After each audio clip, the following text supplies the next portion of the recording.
Welcome to Solving Citizen Legal Encounters. All right, this is the day that everybody's probably been waiting for. We have Eric Martin back in court again, but this time with a disposition. You got to watch the whole thing to figure it out. I might have given some hints, but that don't mean you may think one way, but it might be something else. All right, so we just going to get into it because as you see, this is a long one, but there's no other way. I can't cut it. I'm not going to put it into parts. Get yourself some snacks, get yourself something to drink, sit back, relax, hang out with family, whoever you want to do, and watch the video. Now, I might snack, but it'll be off camera. All right, let's go, y'all. This is case 231510OT. I had reviewed the other motions that had already been filed. The new motion that Mr. Martin had filed this morning, I was just reviewing that so that he could go ahead and argue these. And we'll start with each one at a time. So the first one is the motion by Mr. Martin. It says the motion is a motion and demand to be compensated for all my time spent at trial.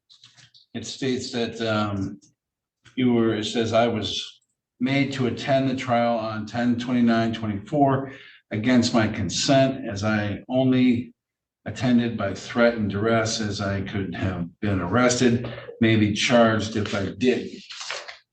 Paragraph 2 states I have a right to be compensated for my time spent for attending the trial pursuant to my right against slavery of the Michigan federal constitutions. So, Mr. Martin, as to this motion, go ahead.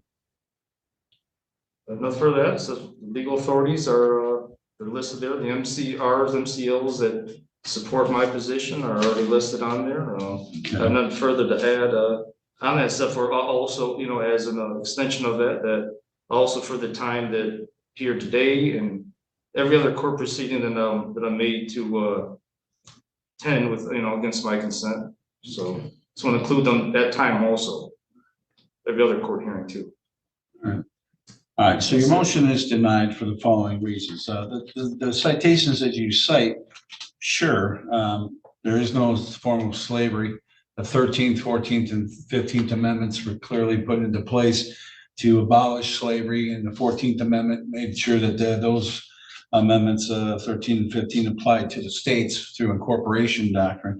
And but summoning someone to court is not an act of slavery. It's an act of due process.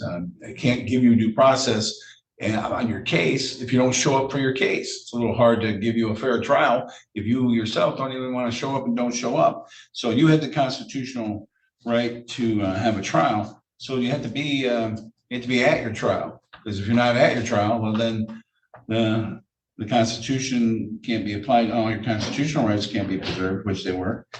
And so for those reasons, and the only other compensation that could come from the Constitution would be under the Fifth Amendment's takings clause. This isn't any real property or any other thing that anyone has stolen from you, and the government hasn't taken it from you. So there is no just compensation, because that would be the only spot in the Constitution that I could think of where that would jump in, and this isn't that case. So that motion is denied for the reasons I just stated. Motion. Have a response to that? Denied. No, when I make a ruling on a motion, when I ask you if you want to make a record, that's your chance to put your whatever you're going to say. And you say that, nope, everything is just stated right there in the motion. And I said, okay. And then I make a ruling. Once I make my ruling, that's my ruling. If you want to object to it, if you want to appeal it, you're more than welcome to appeal it and take it up with the court with the next level up there on appeal. But we're done on once I make a ruling on it. Because that's denying. Once I make a ruling on it, we're done. So and preserve the record at the lower court. Right, but the record is, I gave you an opportunity to make the record, and you didn't have anything to add other than what your motion already states. So when you say something, then listen. You're the last. You have competent counsel. There's nothing to say because I've already made my ruling. Okay. So I've already made my ruling. You can make. I can't say until you say. See, there's some things like what you just said. See, I didn't know you was going to say. For example, like you just said. Well, that's because that's not how it works. So So you're denying my due process right? Objection. I'm not denying your due I'm not allowing process you to talk. rights. Also Right. violate my right to First Amendment. It's not because I asked you if you wanted to make a record and you didn't, you said, nope, that's the motion says it all. And those things clearly prove me right, is what you said. So now let's go with the next one. There's a motion, demand to dismiss or reverse the order of fingerprinting. It says that your fingerprints are your private property. And Slavens, I'm not sure if you're calling me Slavens, Slavens as my proper name. My name is Slavin. My last name is Slavin. There is a Judge Slavens. And so just for clarification, the circuit court judge is Slavens. I am Slavin. If you're saying in the possessive, you would need to use an apostrophe. So the use of an apostrophe is not apparent. So I didn't know if you were just misnaming me or if you were meaning the possessive. I didn't know. But you come up with the S on there because I put an S after your N. Yes. Okay, so your name is spelled right. It was just that's okay. You know, some people. Wait, I didn't know if you were. They say it with a. Sure, I didn't know if sound. it was possessive. I didn't know if you were doing it in the possessive. That's all I was asking. So, so Judge Slavin's order that I allow Taylor Police Pigs to steal my fingerprints. First off, I'm going to strike the word pigs from your motion because I'm not going to allow any sort of defamatory or derogatory statements to be made. I wouldn't make it. I wouldn't let listen, that's the second time you've done it. You do it one more time and I'm going to give you contempt of court and 90 days in jail. I'm just telling you right now. I've always given you your opportunity to say, make a record and all that kind of stuff. And you're not going to interrupt me. If Mr. Greco had stood up at trial and said, this moron did, I would have said, boom, right. I would have held him in contempt of court for doing so. I'm not going to let you make any derogatory statements about the other side either. I don't run a Jerry Springer show. Okay. Everyone's going to talk with respect to one another. Anyway, so allow the police to steal from my fingerprints without my consent violates my due process rights, my right to sovereignty to be left alone, Declaration of Independence, 1776. I'm not really sure how the Declaration of Independence gives you any rights. All that was a declaration to King George, telling King George, hey, we're tired of all your crap and we're going to go our own way, but whatever. The contracts clause of the Constitution by forcing me to act against my consent. Paragraph 2, also, this case isn't about a real crime, but about my exercising my right to travel. Therefore, in reality, there wasn't any probable cause, no injured plaintiff, no standing, no case, no crime. I don't know if it was no woman, no crime. Oh, no, that's the Bob Marley song. We already ruled on all those motions with regard to standing, in regard to all of that. So those are, if you're just basically reincorporating those motions that I've already ruled on, those are still denied. And the order violates my right against slavery, the 13th Amendment of the United States Constitution, which again, I just talked about a second ago, and that was denied. So you can't just say the two different motions and slip it through or something like that. So that's denied. Now with regard to these, this new part, the part about your fingerprints, they've already denied the other things. Those were already separate motions. You just basically remaking all those in paragraphs 2 and 3. Go ahead and make your record with regard to the fingerprints and why you think that the fingerprints can't be taken. Because it's my private property and it can't be taken without my consent. I never consented to it. It was only by threat and arrest, because if I don't, I'll be charged with obstruction of justice, etc. So that's why. And in addition, I'd like to respond also to the statement to clarify. It wasn't a derogatory term. When I say pig, it means persons in government who are violating the oath of office. That's my definition of pig. That's what I use. And since they've been violating my rights, constitutional rights, that term falls in place in my definition, and it's a true statement. It's not derogatory. But just to point that out, didn't mean to cut you off. Like I said, you was done talking, saying something at the time, so I talked. So it was no intent to cut you off. It was just you stopped talking. I felt like to talk. Quickly, Eric Martin seems to be a little nervous. Would you agree? All right, so you made your record on with regard to this motion. I am going to state that it very clearly states, because I don't find your definition of what pigs really means to be what you were using it as. It literally says, my fingerprints are my private property. In Slavin's order that I allow Taylor Police pigs to steal my, so you've already designated them as Taylor Police. Taylor Police denotes that one, they work for a government agency, that being Taylor, and two, their capacity in which they work for the city of Taylor is as a police department or as a police officer. So when you say people in government, I'm not sure what the S was for. Persons in government. Persons in government. Then that it just becomes redundant. That's like saying the same thing twice. Just say the Taylor Police, the Taylor Police. So I found it to be more of an adjective and a derogatory one at that. For the reasons that no, your fingerprints are not personal property, nor is your handwriting, nor is your voice, nor is the visual imagery of your face and body. All of those things that the United States Supreme Court has ruled on, stating that it's not your personal property. Same as your garbage. You can throw your garbage out and I can go through it. The police can go through it. Those are things that you do not have any privacy issues relating to. And they are allowed to take that anytime there is a statute that requires the fingerprints be taken in a criminal matter. I was effectuating that order pursuant to that statute. And so your motion is denied for the reasons I just stated. I object to that. Do object to it. That's, it is my private property.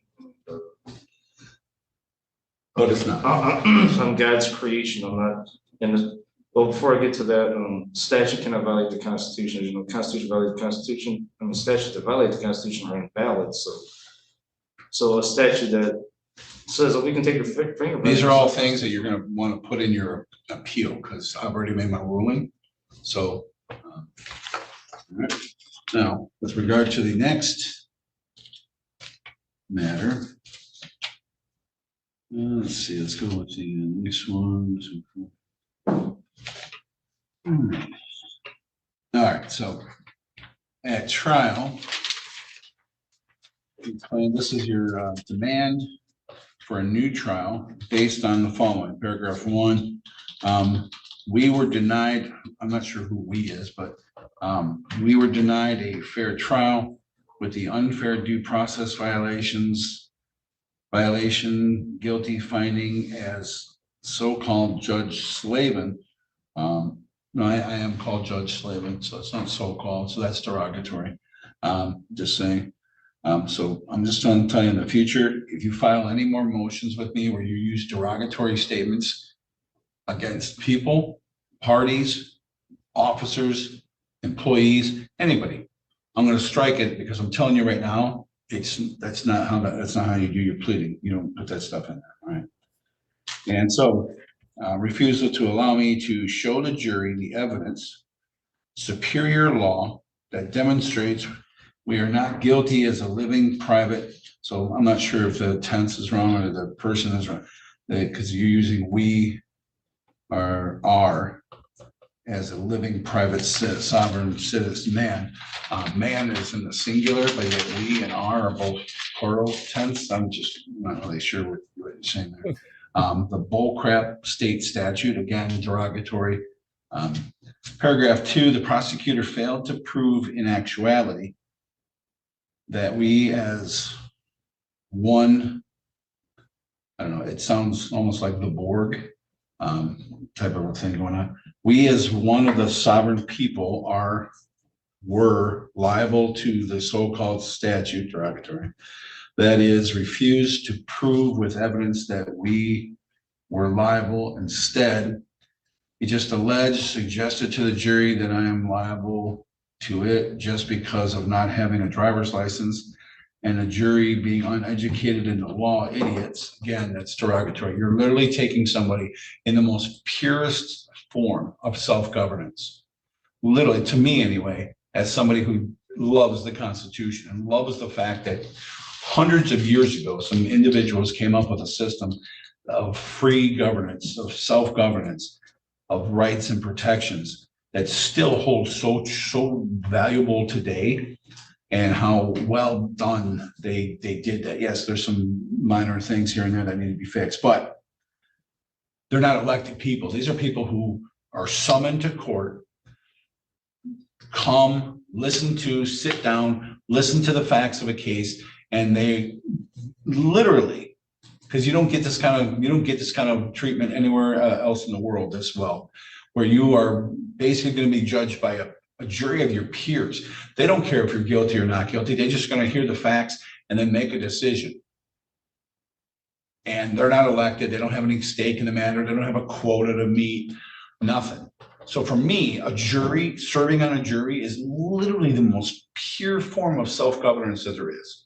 It's just, and for you to call them idiots, not only does that just make a derogatory statement towards all those people who decided to make sure that they were exercising their constitutional right, because they have a constitutional right to serve on a jury even. And the fact that they are there to protect your constitutional right to a fair trial. And for you to call them an idiot, that just, it literally just takes everything in my power not to just like, wow. The second thing is I instructed them in the law. So they weren't idiots. They knew exactly what the law was. They knew exactly what the law and what they were there to do. They were there to hear facts, and they were there to hear that and base that and judge those facts up against the litmus test of the laws that I had instructed them, which was on the driving on a suspended license law. So for you to call them idiots is just, it's disgusting. I'm sorry. So you continue with, because of not having a driver's license and the jury being uneducated in the law, idiots just accepted it without actual evidence to prove liability, paragraph 3, because of so many legit defenses I raised at trial. I forgot to raise at trial my defense that I am not guilty, because even if Judge Slavin, prosecutor, jury didn't fairly believe I was not guilty based on everything I said before, I am still not guilty because I didn't have a guilty mind. Based on my reliance of prior superior law that told me I wasn't doing anything wrong by exercising my right to travel with my private property, such as the due process clause of the Michigan federal constitutions, among my other cited legal authorities, I cited in my written and oral. Okay. Paragraph 4, a guilty mind, mens rea, is required in crimes. It's more set in the United States, and also a House bill signed by Governor Rick Snyder and passed unanimously. Also fairness, fundamental fairness, due process, Michigan constitutions, federal constitution. All right, so you're claiming that, I don't know, you're claiming that you should have not been, I just want to clarify exactly. 1, because the jury was stupid. 2, because you had already, because I didn't grant your motions that you made a trial. And 3, because of mens rea. You didn't really say what you meant about mens rea, but just that you needed to have mens rea in order to be found guilty. But there was, so go ahead and make your record. Well, first let me clarify about mens rea. As I stated, okay, because I'm relying on U.S. Supreme Court case law that says I have the right to travel and driving a motor vehicle is not driving a motor vehicle unless one's using those for profit, as I heard before. But regardless of you agreeing with me or not and deny my demands to dismiss, what you did, regardless of that, but the fact that I'm relying on these laws, in my mind, I'm not doing nothing wrong because I'm using U.S. Supreme Court case law and the federal statute, 18 U.S.C. section. So let me ask you one question before you go on, because I need to know for clarification purposes. When you say, because you referred to it in the motion, you referred to it verbally just now.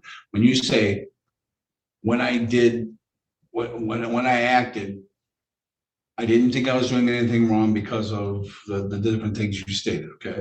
No. What is it that you did? What action did you take that you relied on these laws? That's So it wasn't in the motion. They call it driving. Okay. Okay, my moped. In fact, I was traveling by right because the traveling by right term means when you're not using the roads for profit, as the case clearly says that Packer versus Banton, the U.S. Supreme Court case, the quote, it clearly says the legislator cannot regulate the use of the roads unless you're doing it for No, profit. sure, absolutely. Listen, you have a right to travel. I've said it 100 times. You And it can't, doesn't mean but it's- you can't travel by plane either. You have to have a pilot's license. So US there's Supreme Court. licensing requirements. So we've already gotten to that. So skip to the part where the mens rea kicks in, that you say we don't have it.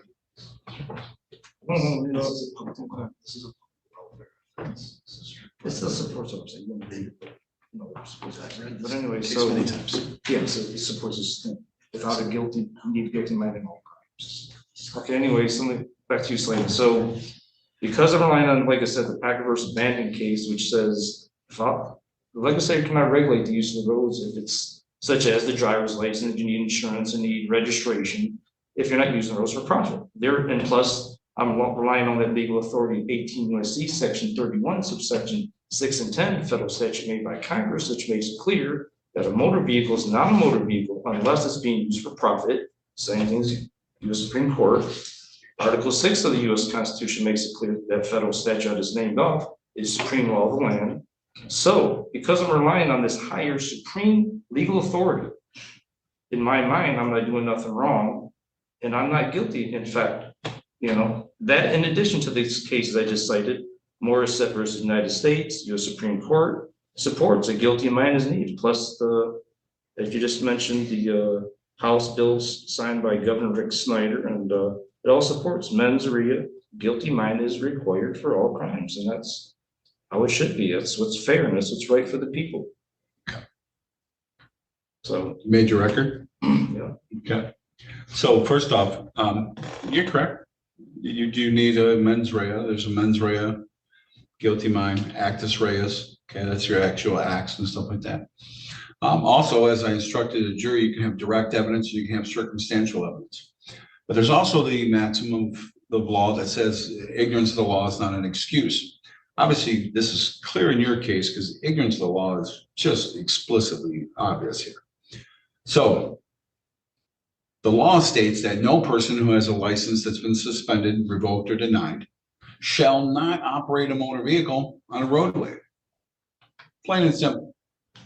So you even stated that you were operating a motor vehicle on a roadway. Now your definition of what you think the definition is, which is not the definition, because we actually pulled up the federal statute when I denied your motion last time, and I actually read from the federal statute and then stated what the definition of motor vehicle is. And your interpretation of a motor vehicle is not the right interpretation. So the fact is, you knew or had reason to know, because let's talk about mens rea. Mens rea is guilty mind, but there's different forms of mens rea. There's negligent types, there's reckless types, there's knowingly types, there's purposeful types. Yours in the statute that you have would be knowingly, like no one should knowingly, like I know my license is not suspended, or I know I don't have a license. And everybody knows, like it's almost like common knowledge that you can't drive without a license. Everybody knows that. And even if you didn't, ignorance of the law is not an excuse. So the law clearly states that you shall not drive. But yet you went ahead, and so what does knowingly mean? Knowingly means that an actor or the person who's doing things is almost practically certain, like they know that their conduct could possibly lead to a result or or they're aware of a high probability that their conduct is prohibited in nature. Now, I'm going to point to the fact that you have a 2022 operating while license suspended, revoked, or denied guilty plea. You were found guilty in 2022. So you know that driving on a suspended license is a crime that's going to be prohibited. Why? Because you've already found guilty of it. You already had a case for it. I don't know if you went to trial. I don't know if you took a plea. I don't know what you did, but you knew that, hey, you got to have a license to drive. Now that was in Dearborn. And you know what? Dearborn, Taylor, it doesn't matter. You need a license. State of Michigan. That's why the license comes from the state of Michigan. It doesn't come from Taylor. It doesn't come from whatever city you're from. It's a Michigan driver's license. And you already know that getting on your moped and scooting around on the streets is a prohibited conduct. You've already been told that. You've already even pled guilty to it. or were found guilty of it. So you know. So the fact that the jury found, because all they have to do is prove, because by circumstantial evidence, I don't think God or any other alien or any other person or any other under duress or anything like that, or under threat of violence, get on that moped right now, or I'm going to beat you. Like, nobody threatened you to get on that moped and drive it around. So all they had to do is prove that you were just driving it around. Circumstantially, we can infer that you chose to get on said moped because you call it your personal property, and you chose to drive it. So that's the mens rea. That proves your mens rea. People are thinking about the way they're acting. You're driving down the road on your moped. That's all you had to do to prove mens rea. So mens rea was proved. It was proved. Because for example, if I have, let's take a person, and I can say, here's a guy, Turd Ferguson, we'll call him. And he goes into a bar and he starts chirping at some guy, and he gets up and punches this guy in the face. If I see, and witnesses see him walk over and he's already been chirping at him, and he walks over and Turd Ferguson punches the guy in the face, you can infer his intent by his actions. Because most people don't walk around saying, I'm going to take a drink of my drink. I'm going to punch Turd Ferguson in the face. They don't walk around saying, now some people do. You're like, dude, keep that in your head, like your own thoughts, you know. That little baby is ugly. You know, nobody says that. You don't say, shh. All right. So most people don't. But what we do, and this is why they allow circumstantial evidence, because you can infer people's intent by their actions. So your intent, your mens rea, your guilty mind, was already inferred from the fact that you know that it's a prohibited activity. You know that you've already been found guilty of it once before. You literally got on. You chose to get on your moped and go scooting around the streets of Taylor. Your mens rea is shown and proved from that. So for that reason, this motion is denied. Object to that.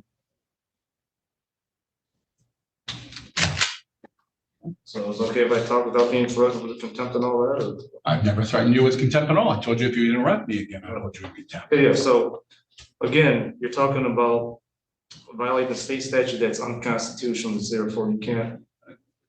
Again, that's all for your appeal. Right. So you've already made your record. That's what I've asked you if you wanted to make a record. So the one you filed today, let's look at that one.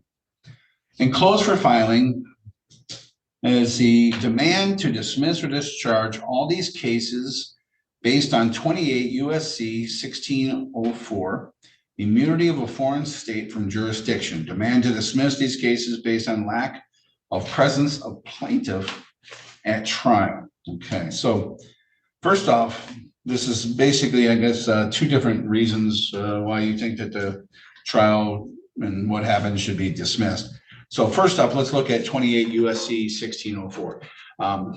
And yes, that does state that, and I'll read right from, I'll read it right from it for you. Immunity of a foreign state from jurisdiction, subject to existing international agreements to which the United States is a party at the time of the enactment of this act. A foreign state shall be immune from the jurisdiction of the courts of the United States and of the states, except as provided in sections 1605 to 1607 of this chapter. All right. So this is interesting. Either you are an international man of mystery who makes agreements as a separate foreign corporation or state, or wait a minute, there's a definition for foreign state. Section 1603, if you had read that section first, it clearly states, for the purposes of this chapter, a foreign state, except as used in section 1608, includes a political subdivision of a foreign state or an agency or instrumentality of a foreign state as defined in section B. So let's look at section B. An agency or instrumentality of a foreign state means any entity 1, which is a separate legal person, corporate or otherwise, and 2, which is an organ of a foreign state or political subdivision thereof, or a majority of whose shares or ownership interest is owned by a foreign state. And 3, here's the important one, which is neither a citizen of the United States, as defined in section 13.302, and nor under the laws of any third country. You're a citizen of the United States. You can't be a foreign person because you have a citizen. So right now, what you're saying is you could be deported? You could be deported because you're not a citizen of the United States. Because in order to be a state, so just curious. So and the reason I'm kind of already going with that first is that way you can make a record and you know what I'm saying. You know what I'm going to say. You already, because I haven't made my ruling yet, but you can see why you're not a foreign state. You're not France. You're not Poland. So that was awesome, Judge Slavin. No other judge has said that. If they do that, that will shut them down. Go ahead, make your record. Well, if I was gonna say no, I'm not a U.S. citizen. That's false. A U.S. citizen is slave. It's not one of the sovereign people. And actually, U.S. citizen doesn't really exist. I mean, when they people ignorantly call themselves U.S. citizens. They don't even know what that term really means. It really means a corporation. So that's why they're really not. But anyways, yes, I am a foreign state. Like as I pointed out in there, and as that volume mentions, foreign state is a synonymous term with one of the sovereign people, and it's also goes within the synonymous with the term states of the union, which also means one of the sovereign people. And so, and if you don't know that, if you look more in the Black's Law Dictionary, look more in the term of states, it doesn't just mean a corporation always. It does mean, one of the sovereign people. The statute says so. It says it could be a person, could be corporate, could be part of an agency. Well, I'm not a person also as right now. I'm not a person. But you're a citizen of the United States. You're a citizen of the United States. No, I'm not a citizen of the United States. I'm one of the sovereign people, which the U.S. Supreme Court said. Okay, then so the bridge card. I'm going to call the bridge card place and tell them to stop sending that to you because you're not a citizen. No need. It says well, I can't just. It's funny how as a citizen. Because you kind of want to take advantage of the rights and the benefits of being a citizen, but you don't want to claim as a citizen when it comes to criminal stuff. I guess that's how it is. Yeah. I understand the law actually. So are you waiving any? I'm just asking you a question. Are you going to waive any and all Social Security payments that you should ever receive? Because you're not a citizen, so I mean, I'm just curious. I received SSI payments and all that, but anyway, I'm saying my comprehension of the law is. You're not allowed to be denying human and constitutional rights because you may accept benefits from there's law on that too, actually. I can point that out. Okay. I haven't written elsewhere, but. Well, I do find that you are. Just because you take a benefit of something, or what's called to be a benefit, you're not allowed to be denied your constitutional or inalienable rights just because you get what's called a benefit or whatever. You're saying a bridge card is an inalienable right? I think the right to try. live, so you're not starving to death. Not. You're not starving to death. Yes. No, it's not. It's called get a job. It's called go back to the country. I do my best. The evidence supports it. I've been applying for a job over and over and over. Haven't had the luck. That's all. They haven't. None of them have hired you. Well, I'll tell you what. If you have a job, you let me know. I bet I'll be willing to start today to prove I'm willing to work always. I'm not a loser. I'm not someone who's always looking for handouts. So. Basically, based on the actual statute, 28 USC 1603, which defines what foreign state is, I find that you're not a foreign state. So section 1604 does not apply to you. And so for that reason, your motion is denied. And you said it doesn't apply because of why? Am I clear why? Because you're not a foreign state. Simple as that. Did you read the section I put that Corbett for a second on that says that the states of the union. True. Listen, relationship you can cite to that, and that's not legal precedent. I'm going to look at statutes. I'm going to look at case law. Well, I know do you even know what corpus jurisdictional is? Yeah, I realize it's not. Binding. It's not the U.S. Right, it's not binding. That's not right. So exactly. So I'm not looking at anything that's not binding. But I'm going to elaborate. What I am going to look at is the statute. The statute defines foreign state, and that ain't you. under the definition, so, But. because I find that you are a citizen of the United States. Let me elaborate on it, but I want to say there is binding authority, does verify that and say the same thing. I just don't have it right now. But it is. Well, right now is when we're doing the motion is denied, so. All right, so those were the motions, the 4 motions that were in front of me. I've made my ruling on those motions. You're more than welcome to take those up on appeal. Now, One more. There's one more motion that you filed or didn't? Yeah, it was the same time as the one for the foreign sovereign, or this is the ban to dismiss all these cases based on the lack of presence of the plaintiff at trial. I already ruled on that, because you talked about how, I ruled on it during the trial, because you made the motion during the trial that they. I remember if I did, right? You're more than welcome to order the transcript. I've already made a ruling on that. You basically stated that that it's a corporation, et cetera, that they, and so I made a ruling on that during the trial, so. Could you refresh my memory? I don't remember what you said on that, and what did you say on that? I don't need to refresh your recollection. You can order a copy of the transcript if you like. If you're making an appeal, you're gonna need a copy of the transcript anyway. So. Look, we just go over it now anyways. I like to go over it now and refresh my memory and say what I got to say. And I've already denied your motion because it's one that's already been denied. And the same, basically you're bringing up standing and all that, saying that the city of Taylor is not a proper plaintiff to bring a case. And right, you did that during trial, so before the trial, actually. This is a little different than standing. This one I No, I'm interjected. saying it was part of all the other motions that you made before we began the trial. So the motion is denied. You can, if I'm wrong, then they'll grant your appeal, so. They probably will. So, all right, now, today is the date and time set for sentencing in this matter.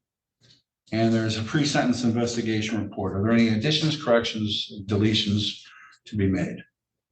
That's gonna be if there's any additions, deletions, or corrections that need to be made to your pre-sentence. Yeah. So we're gonna do it by sections so that we can follow along. Your prior criminal record, I see 1, 2, 3, 4, 5, 6, 7, 8 different things. Is there anything in the 8 different matters? Is there any of those that need to be corrected? Well, first I want to say they never, they don't refer to me as a living man. Listen, here's, I'm gonna make a ruling right now, once and for all, on this whole living man thing. You literally, I get that you are a living man. You're obviously speaking and talking and breathing. So dead people don't breathe, talk, and do that kind of stuff. So I've already told you that once before. And so giving yourself some sort of new nomenclature, some sort of like, all right, I am the Rasha Bambata of Zimbabwe, but I'll just make stuff up too. All right. Say, listen, you're Eric Martin. You're sitting here in my courtroom. I know who you are. I'm asking you to tell me, are all of these on the criminal record? Is there anything that's like missing? Is there anything that's added that shouldn't be there? Is there any additions, corrections, or deletions to be made to this section? Simple as that. Answer the question.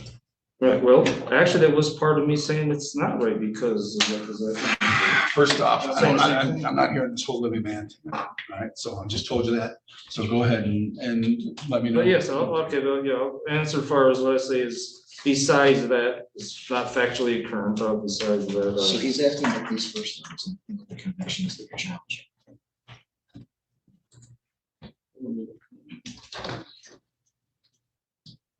Well, one, they shouldn't be even mentioned because already been punished for them. It's a sentencing. This is a sentencing, and I need to know. Under the double jeopardy clause, they shouldn't even be considered or looked at because already been sentenced and punished for them, so they shouldn't even have no relevance even looking at them really. So. All right. So, are there any additions, corrections, or deletions? I didn't ask about any actual articulation about it or any opinion about it. Just ask you: are those past crimes that you had?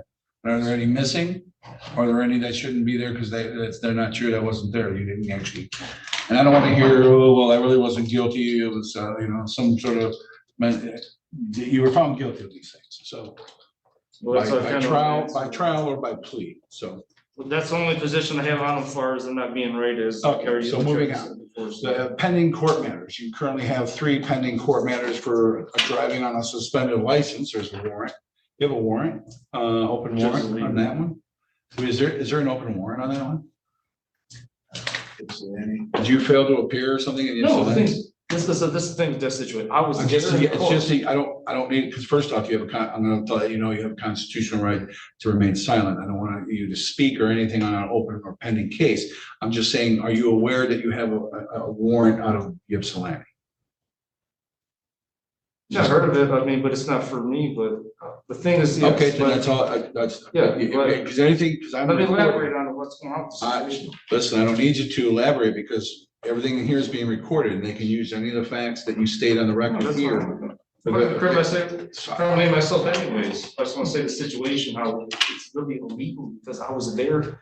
I physically. don't have for jurisdiction over There. your Ypsilanti, and I don't know what happened in Ypsilanti, and I don't want to know. I'm just asking, is there anything is there any other court cases? You have a Ypsilanti driving on a suspended license, and then there's two domestic violence cases out of Taylor here. So are there any other pending court cases that you have that aren't listed here?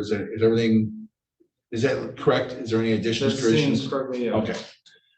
Age 51? Is that correct?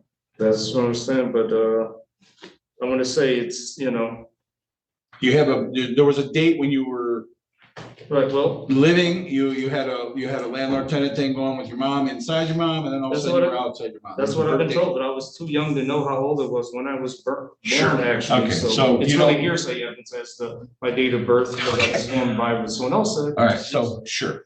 So, but for the best, so basically you don't know whether or not you're 51 or not 51, but it could be possible, but it might not be possible. Yeah, well, like I Sure. said, I was too young to remember. Sure. How about sex? Do you know your sex? When I was born, Sex, male? so it's Okay. really hearsay evidence as to my date of birth. Okay, I'm moving on from the date of birth then. Right, okay. Sex, male, is that correct? Yep, Single, yeah, children, none? right. All righty. So now employment basically states that you're not currently employed. You had been employed in the past, but you're not currently employed. Is that correct?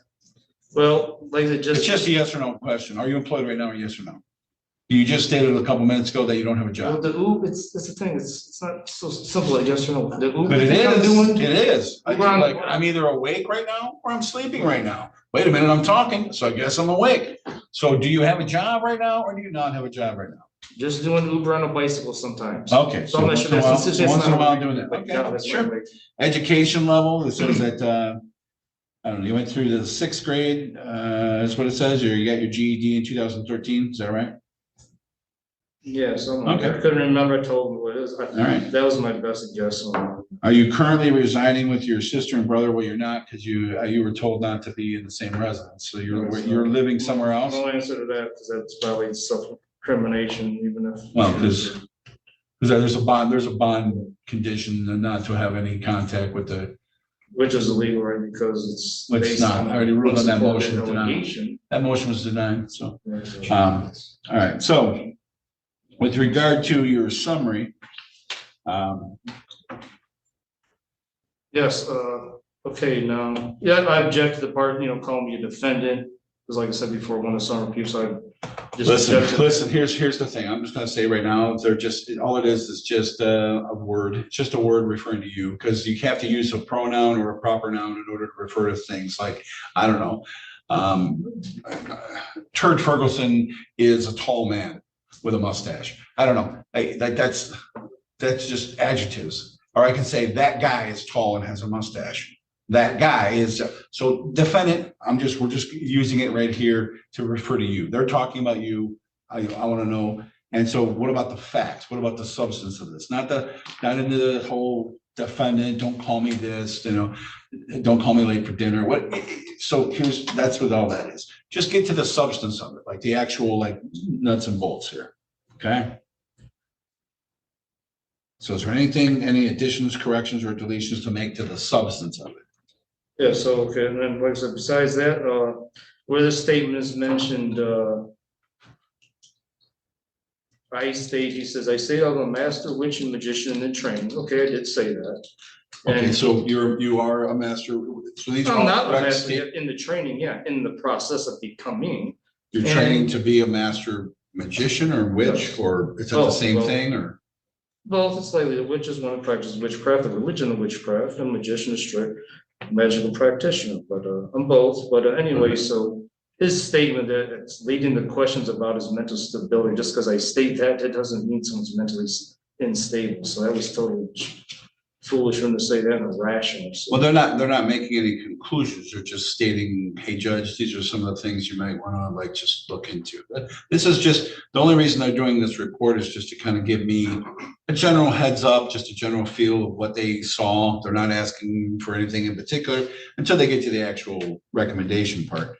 But the rest of it is just like a report, you know, just as kind of like meet with you, kind of like, you know, that kind of thing. So they're not actually inferring that you are mentally unstable.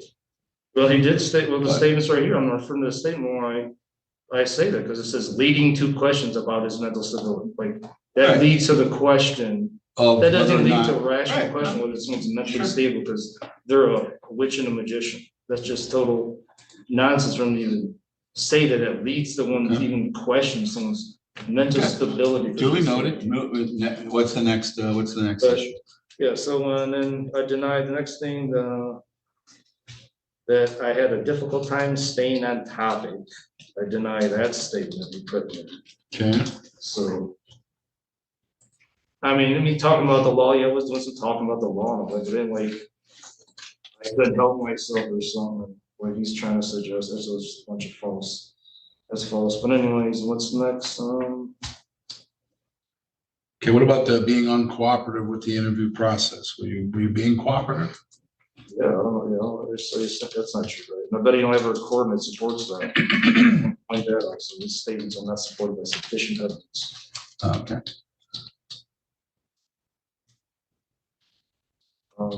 I think maybe I made it said that because I was talking about somebody tried to cut me off maybe, or I just wanted to elaborate more maybe, but I'll eventually answer all his questions eventually, you know. Oh, I see. So all you had to do is, I don't know, be a little more patient maybe, and my best guess. And, Sure. but I know for sure I didn't refuse to answer anything you want to ask me. What about the felony convictions that you stated that you had never been convicted of any felonies when they asked you? Well, like I said, I say that based on my knowledge of the law, that humans are not really convicted to legal fiction corporate entities that are. That's based on my knowledge of law. Do you realize that most things are fictions, right? Like, what color is your shirt? No. What color is your shirt? It's a greenish blue and black. Greenish blue. I would have went with greenish blue as well. I would maybe a teal, greenish. It's greenish blue and black, or it's schnarg and flarg.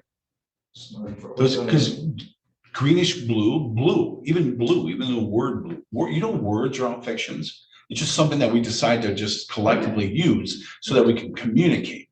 But it's a fiction. Blue doesn't exist.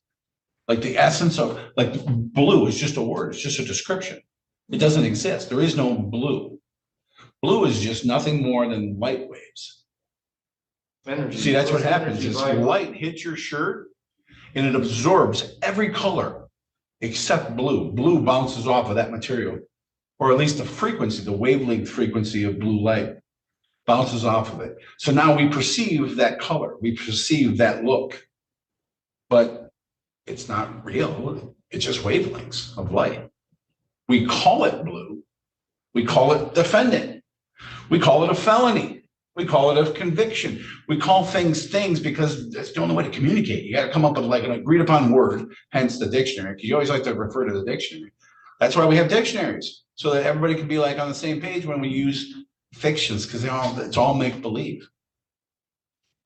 So when you make those arguments, it doesn't really help. You know what I'm saying? So why would you tell them? So basically, you're not disagreeing that you had felony convictions. You're just saying that in the way you believe the law should be read, is that as a human, I was never actually convicted or anything, because I can't be convicted. All right, I was fraudulently Just make it- defended. fraudulently. Okay, so yeah, but all right. But you can understand how somebody who would think that you're just not answering the question. I mean, you see what I'm saying? Maybe he doesn't know the law, maybe, but I explained that to him too, though. That's the thing. As he mentions in there, I was talking about the law, so I was explaining things to him to. Right. You understand where I was coming from? I'm not just saying things that don't have no basis and all this. Okay. Or whatever. All right. So how about anything else? So that and I see you went and talked about the traveling part and things. Well, anything else in here needs to be corrected, changed, looked at? Okay, yeah, no, so, well, you know, Yeah,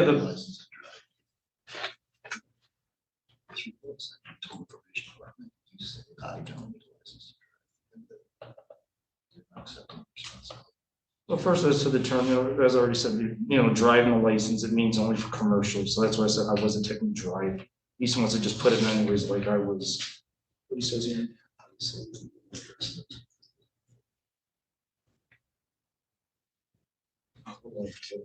Anyway, so, in response to this question, he said that I don't need a license to drive. I never said I don't need a license to drive.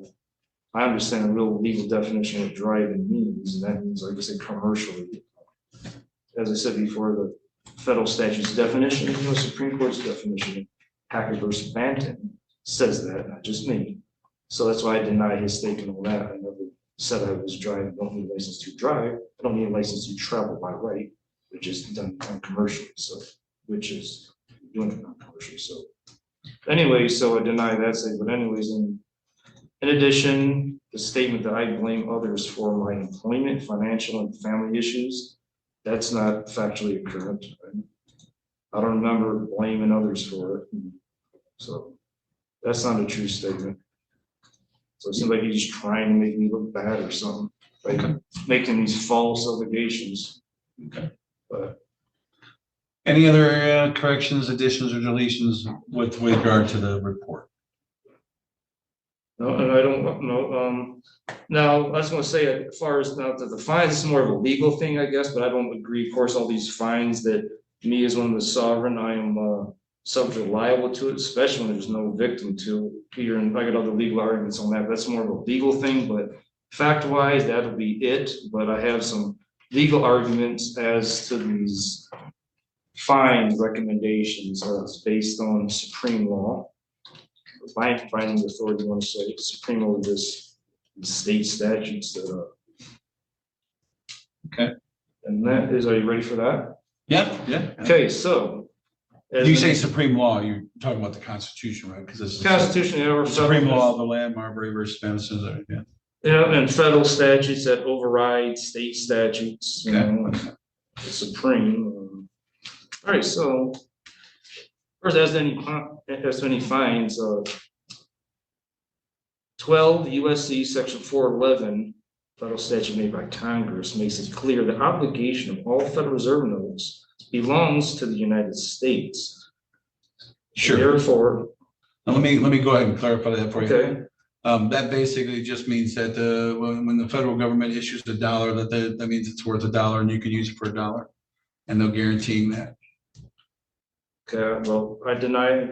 Wait, he was talking. That's what it says, Did you right. say repeat again? Sure. No, you just said that all Federal Reserve notes are guaranteed by the government. That just means that if I go to pay for something and somebody says, well, I can't take this, it's not worth $1, and I'm like, yeah, it is, and the government will back it up. They're guaranteeing that it is worth $1. That's what that means. That means that you can use it, because if you didn't have that statement, if you didn't have that statute, you wouldn't be able to use money as currency. It would be useless. It would be like no one would trust it. So if you don't have the government actually backing it up and saying like that's why I said this is a Federal Reserve note. That statute says we guarantee that IOU, that we will pay somebody $1. Somebody will get $1 worth of things. They're like guaranteeing it, because if they didn't, it would just be paper and it wouldn't mean anything. It would, who cares? That's why we would need gold then, because that gold actually has value that you can track. That's all that statute means. But go ahead. Well, yeah, no, that's still of the position, because word for word, as written down on the site, still supports my position. I'm not subject to pay no fine, because as it says, the obligation of all Federal Reserve notes is by Right, the obligation means that money. the bearer, it says the That's to be bearer. discharged to the US government. So I'm saying I'm discharging it. Okay. Any fine you try to impose, I discharge it and put the bill to the US government. Okay. And also, okay, House Joint Resolution -192 also supports my position on that because there's no real money in circulation, Federal Reserve notes are not real money. The US Supreme Court said that, because all the gold and silver have been taken away. Which is why they have to have that statute that guarantees everything, so it makes it real money. So, okay. But I just want to point that out, so if you can only find, Sure. House Joint Resolution -192, the statute is named off. is to be discharged to the federal government, Okay. and also would fall under the Declaration of Independence of 1776 that governments derive their just powers from the consent of the government. So I never consented to pay money, nor do I. And You realize that that's not a statute, right? it's part of the Constitution. It's better than a statute. The Declaration of Independence. It's The US Declaration of Constitution. Independence is not part of the Constitution. It's based on the U.S. Constitution, based on that, and I read. It's not part of the Constitution. It was a letter written to King George. Basically saying, yeah, we're too bad, so sad, we're out of here. And you guys can, you're not gonna tell us what to do anymore. That's what that was. Isn't the U.S. It's not a Constitution statute. based on the It's not a Declaration? statute, so you can't cite to it. But go ahead. What's Is it next? true that the U.S. What's next? Constitution is based on the Declaration of Independence of 1776? Ooh, move on to the next one. And also, now any action, complaint, transaction initiated by the state, federal agents, or commercial in nature in light of the fact that they impose a quasi monetary fine in violation of Article 1, Section 10, Article 11, Section 1 of the U.S. bankruptcy.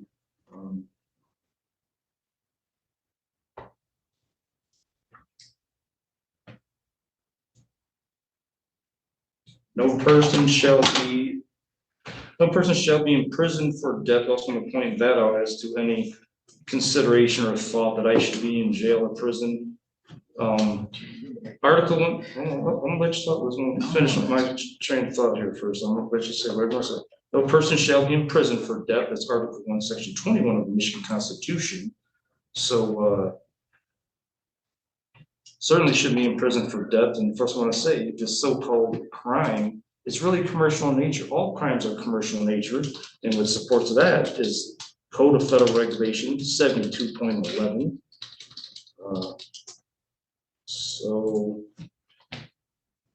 And if you have any dispute that the so-called crime is not civil in nature, not all about money, then I ask you to dispute it in reference to evidence and law that says otherwise.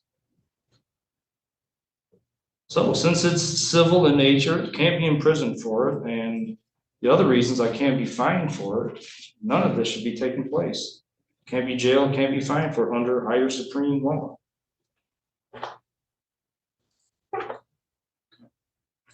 Is that it? Counsel, do you have anything to add? If I just have one moment. Sure. And, oh, yeah, I want to give him the chance to say anything. Huh? Do you want me to make any actual statutory arguments under Michigan law? Let me see what you got. It's a statute. No, It's no. It's as long as he doesn't deny my. Never mind. position. You want my help or not? Is it gonna help my position? Sure, go ahead, let me see what you say. Yeah.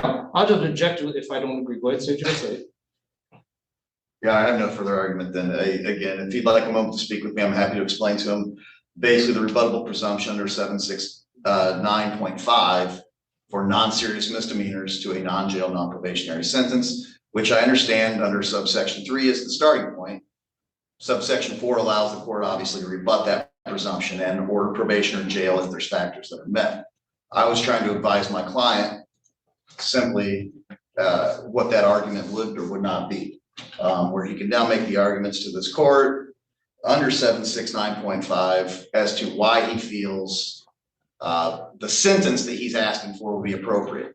I think I know where he's going with this. I'm just trying to move him to the right statute to make said argument, but then allow this court to hear that argument, and then you can make your decision, obviously, with full discretion of what you think is appropriate.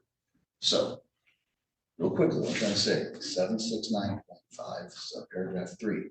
States that a non-serious misdemeanor is non-jail, non-probation, but the court can rebut that presumption under this other section if they find the basis to do so. You understand that? I do not understand. I do not stand under the state statutes. I'm not. Your Honor, my client's indicated he doesn't believe the state statute's applicable to him, so I'll withdraw the argument and would just, again, rely on whatever Mr. Martin feels. There's an unless. This is a tag team. Either you want me to make the argument or not under the statute, that's what you're asking for. Then you Well, can I say- haven't read the statute. If you did have your thing, I could read it, maybe the statute. Then I just form read an it to you. informed decision on it. The court can read it to you verbatim, word for word, if you'd like. I Sure. imagine he has it too. Actually, you know what? I want to pull it up and print it out. That way you can look at it. Hang on, That way you can wait, look we're right at talking it. about inability to pay. There's a whole different issue. No one has jailed you for inability to pay yet. So No, I'm just saying, there's a hearing just making process. the kind of statement now, in case somebody can give them a chance and. And I, as your co-counsel, are trying to kind of keep you on the rails for what you legally would be the right way to make that argument. An inability to pay hearing is different than saying you can't give me fines. The whole debtor's prison, what you're talking about, you're kind of on the right track, but you're not arguing correctly. If that makes sense. Okay. How's it not correct when it is correct? Constitution. What I'm trying to tell you is it's legal to impose fines. Your argument about whether you can pay them or not would be a different argument. So these are the applicable subsections 3, 4. And Your Honor, we're still waiting for real guidance from the Court of Appeals on what some of those factors that are in that rebuttable presumption. I've appealed, I don't know, half a dozen. I think the whole statute personally is unconstitutional because it usurps power from the judiciary as the ability to. Listen, there's a statute that the legislature can pass. They can put the fines and costs. They can put what the parameters of punishment are. 93 days, 90 days, 100 days to 5 years, put whatever you want on it. And then it becomes my job to decide what it should be. I still think I think it's unconstitutional. And I feel like the only reason it facially even passed was that that subparagraph bounces it back to you guys without any real guidance. as to- Yeah. As to what that exactly. Again, would I'm not be, even sure but- that, I'm not even sure that they should give guidance in that, because that's still the prerogative of things, so. It feels, I guess, best like a poor attempt at mimicking the sentencing guidelines, maybe. I don't know where they're going with it, but I know that in district court, we've been getting a lot of appeals out of this exact statute. So you and I don't stand alone in our Yep. feelings about I it. am gonna call people of the city of Taylor versus Aaron Drake while you're reading that. Thank you, Your Honor. So there is no real money in circulation anyways, as said by the US Supreme Court, so I couldn't really pay it anyways. Technically like that, so it should be discharged, again, I repeat myself on this one, but be discharged under House Joint Resolution -192, any so-called debts. And 12 USC Section 411, it should be discharged. And that's what I have to say on that matter. Counsel, was there anything you wanted to? Just very briefly, Your Honor, I'd like to point out that this is a non-violent offense, that this individual has availed himself to the court, albeit a little bit late. He made the effort to get on the bike and get up here. Those are the positive factors I'd like to point out to the court before sentencing. All right, so having taken everything into consideration, here is my sentence.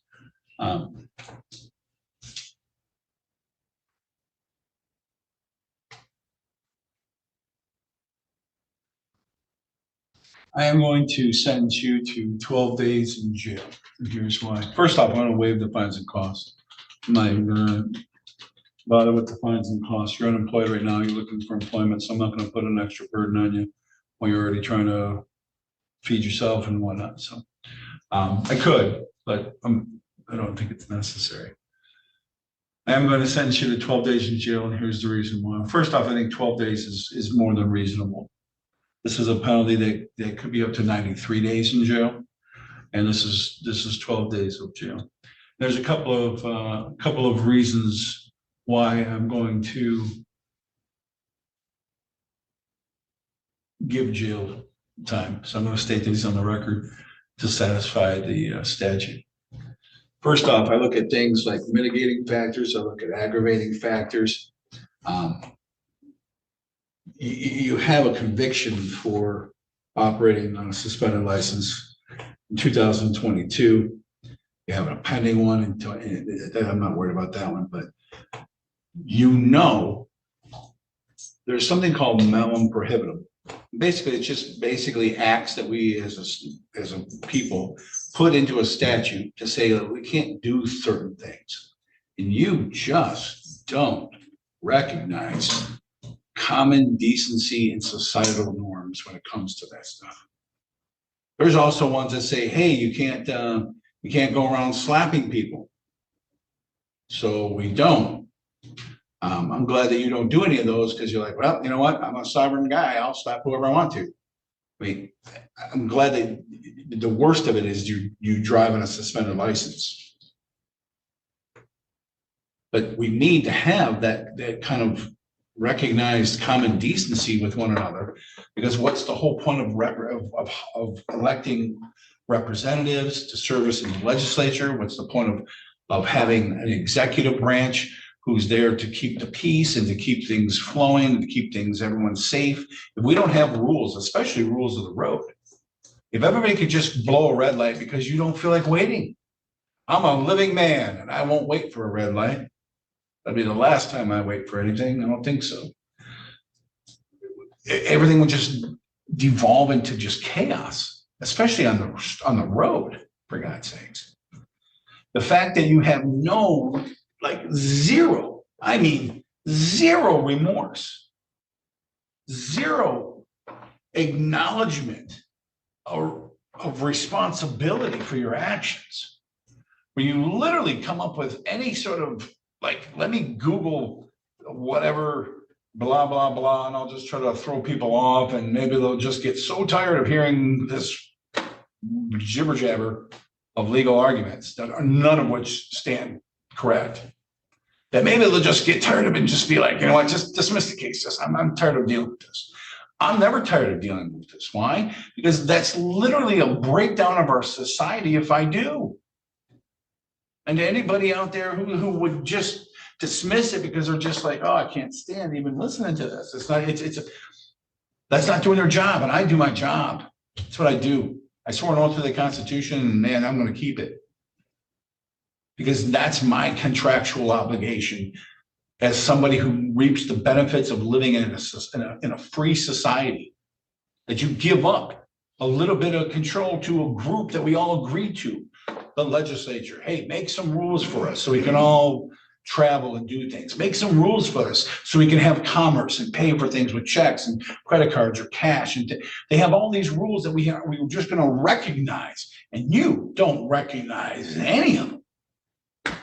I don't know where sovereign citizen land is, and if they have an amusement park, I don't know. But man, they sure have a carnival. I know that, because they serve Kool-Aid, and this Kool-Aid is dangerous, because everybody drinking this Kool-Aid is just hurting themselves and others. Oh, Because what happens if you get out there and you're driving on a suspended license and you end up killing somebody? And if you had just followed the law, you wouldn't even be on the road. You'd be looking at a very serious natured felony. And so this is just a continual, I don't care what you say type of an attitude. And trust me, I am all for logical arguments. I am all for the people watching their government. What form of government did you give us, sir? Franklin says. A republic, ma'am, if you can keep it. If you can keep it means you got to pay attention. And I'm all for you pay attention to the government. Put eyes on them. What are you doing? Hey, officer, what are you doing over here? Hey, senator, what are you doing over here? Hey, mayor, what are you doing over here? I'm all for it. Because you'll lose that. We'll lose our freedoms if we don't. And human nature is, man, you give somebody a pen and control and a piece of paper, man, they'll write themselves just like Animal Farm. The pigs will be living in the house, playing cards and drinking whiskey. So you got to watch. I get that. I respect it. But I'm also not going to let a farce. I'm not going to let some sort of just absolute farce of a legal show happen. And by legal farce, I'm talking about the fact that you literally think that this is all a joke, that there's no laws apply to you. I'm just interested, what happens if you go to a meeting of all your sovereign citizen buddies, right? Let's say there's a bunch of living men, and we're all living up in here, and we're having a meeting, and we're going to play some cards or whatever, bingo, I don't know, whatever you want to play. And you got them all around the room there. I mean, they're all there. Mr. Martin, you're there. You get this one goes over here. Ferguson's over here. He's coming in. He's a sovereign citizen. What happens when one sovereign citizen guy besmirches the other? Like, let's say you're arguing about what's the best color. I say teal is the best color, blue green's the best color. They're like, no, red's the best color. Someone gets slapped. What do you do then? Because if you guys with all these, no, we don't answer to any laws. So what happens? Then the other guy just sits to kill the other guy, or you just fight it out to see who's stronger. And well, he was weak. He had to die. I mean, like, if there's no rules, if nobody has any acknowledged participation with one another, then what is the point? What's the point of living anywhere near anybody? I'm going to move as far up into the UP as I can and build a treehouse on like 1,000 acres. And anybody comes anywhere near, I'm going to put signs up that just say, don't come any closer, like 1,000 yards.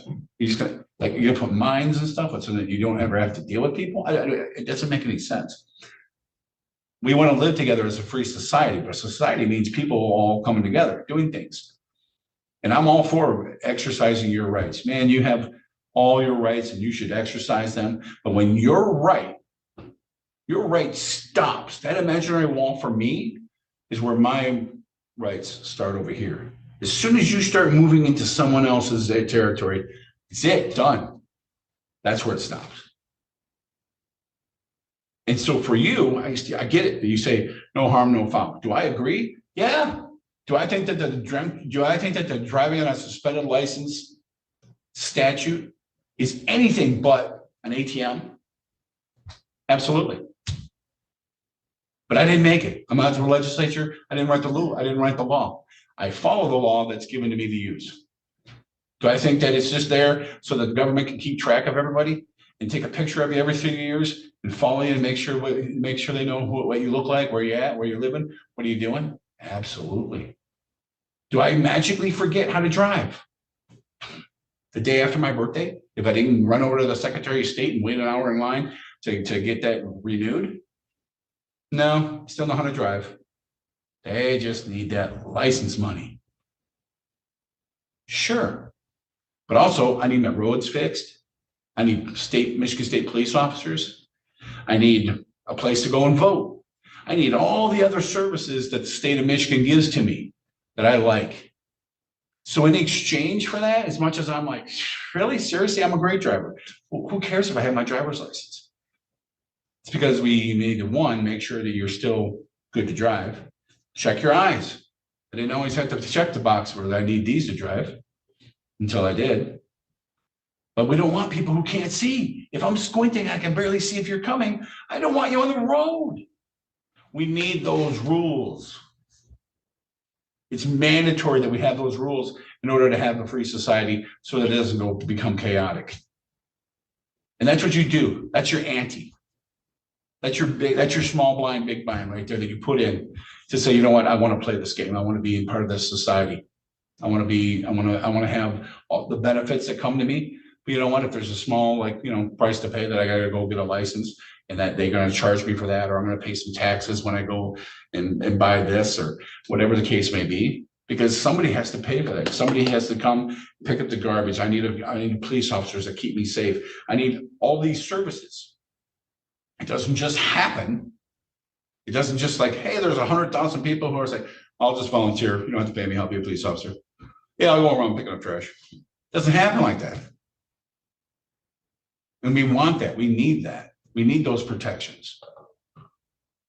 Or it's all going to just become chaos. And you just refuse to it's not even the refuse to participate. You refuse to even recognize that it exists. When someone tries to help, you have counsel here trying to show you something that was very, literally the one thing, the biggest, most powerful thing for you today was that statute. As far as not, hey, judge, just saying there's a statute kind of says, if it's one of those misdemeanors that are did you do that? Yeah, sure. You're not going to lose your job. Nobody cares. Nobody's going to be like, you criminal, you're evil. You're no one's going to call you the Joker. No one's going to do any of that. One of these small time little misdemeanor type things. There's a statute for that they say has a presumption. Presumption doesn't mean it's going to happen. But a presumption that, you know what, we really shouldn't waste the jail time space for these kind of guys. He's literally trying to point that out to you. You're so concerned about, you won't tell me anything. No one will tell me anything. Well, I'm telling you something. You're getting some jail time. So while you're in there, maybe think about how this process for you that you keep using doesn't work, and it keeps not working. All right. And I'm not going to get into Einstein and what he said the definition of insanity is, but keep doing the same thing over and over and expecting a different result, but you're not. It's not gonna. So, Officer Kemp. Sir.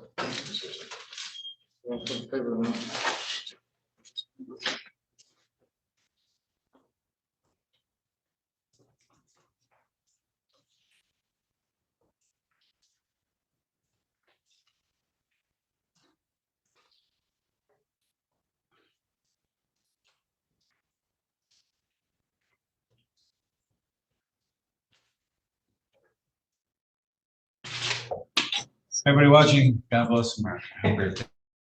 Okay, well, Eric Martin finally got some time, and Judge Slavin wasn't playing with him once again. But Eric Martin, he argued some, but he wasn't as aggressive as he normally was, because he knew it was a sentencing hearing, and he didn't know how long he was going to have to stay in jail.